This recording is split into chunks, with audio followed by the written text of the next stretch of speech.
Hi again, it's me, Todd, back for another week of the MetsMinute. Woo! Mets. It's great to have you back here. We're on scene in Northern California. I've had to take a bit of a break from my studio as the Mets have struggled for the last few weeks and I needed to decompress a little bit. But I think I've been able to summarize my thoughts about the Mets and exactly what it is that they're missing and what they need to do to round out the year in any kind of form that resembles what they were last year. If I were to summarize it, it's clutch hitting. We all know that they're the worst hitting team in the league right now, and that's not an exaggeration. Do I wish they had Daniel Murphy back? Yes. But Neil Walker's also been good. They need to find other players who can hit in the clutch, and that just means the second inning, and it's a 0-0 game, but you got a runner on second, and we just need to score him. We have the worst ability to hit with runners in scoring position that I've ever seen, which makes our poor hitting in general even more frustrating when we get men on base. So I look forward to Terry figuring out some creative ways of having that happen. Getting Jose Reyes back is good. Sign Carlos Gomez. Do anything to get that guy on second to home. So before I get more frustrated about that situation, I thought I'd bring on a new perspective. For the first time in the show's history, I would like you to introduce you to Uncle Jorge. Uncle Jorge, welcome to the Minute. Woo! Jorge, in your opinion, after what I just said and after everything you've seen about the Mets this year, what is the one thing you think they should do to improve their team for the rest of the year? Speak louder. Yasser Puig, chimichanga, librería, biblioteca, tacos de camarón. That's interesting. I hadn't considered that, but I think I understood Yasiel Puig in there. So I think we could start there. He is in the minors, and he does seem to enjoy himself on the baseball field. Thank you, Jorge. I appreciated your perspective there. For my next guest, I'd like to bring back somebody. He's a return to the show. We had great ratings the last time we had him on. He appeared last in a subject called It Could Be Worse. And as you remember, it is our friend Avi. Avi, welcome back to the Mets Minute. Woo!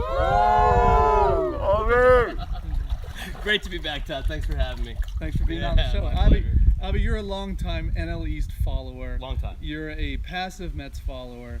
We've Indeed. Appreciated your thoughts and comments on the team throughout the year. I've appreciated yours. Thank you. Now, if you were the general manager of the Braves, you're a Braves fan. Yeah. We just talked about what the Mets need to do to Sure. improve for the rest of the year. What is the one move that you do to improve the Braves? And that could include moving them out of Atlanta, even further than the burbs, to a northern city, Hard back to do. to Boston, Cobb County's etc. pretty far. That's true. So tell me, what is your move considering the state of the Braves? I'd set myself on fire. Okay. Yeah, I would just set myself on fire. Is that like to sell more tickets, or is that a?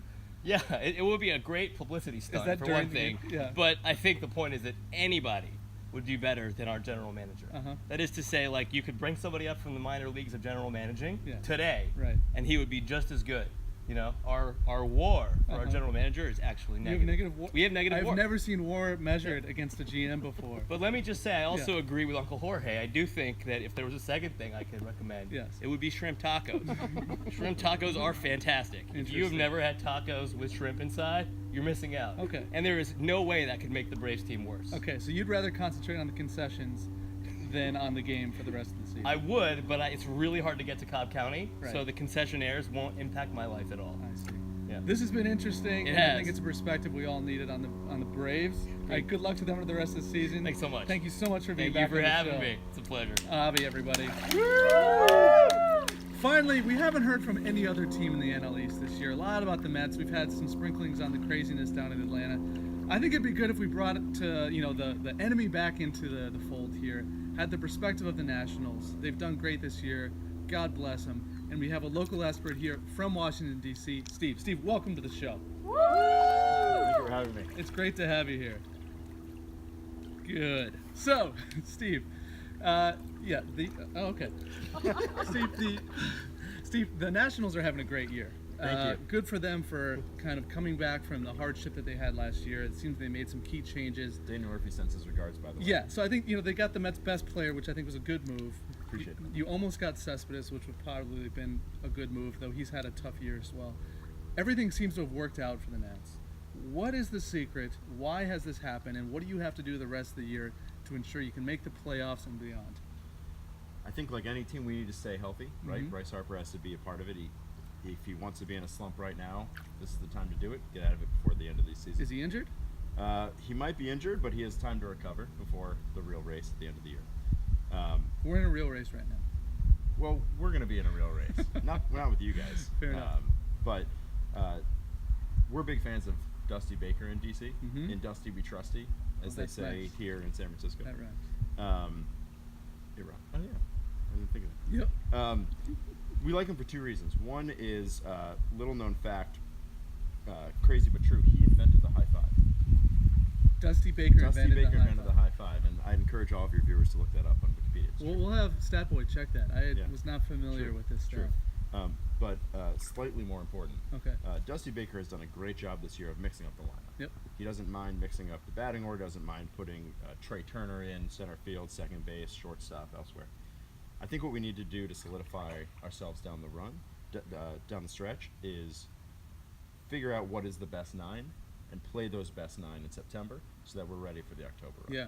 Act like you're there now, even though you don't have a ton of competition in the division at the moment. Have some consistency where you can. Yeah. Zimmerman in and out of the lineup, Bryce in and out of the lineup. But it starts have with some the top. consistency so when it comes to October, we know where we are. I like that. Starts at the top. Starts from the top up here as well. The invention of the high five. Dusty Steve, Baker. thank you for being on the show today. We look forward to having you back in the Pleasure future. being here. Steve, everybody. Well, that's it for this week in the Mets Minute. I think we've gotten a good perspective both on the concessions as well as the tactics that need to happen in baseball for this stretch run in the year. Good luck to the Mets. Good luck to Sandy and to Terry and for everybody of coming together here and making something out of this season. I still believe, I know you do too. I'll see you back here next week for another week of Mets Minute. Woo!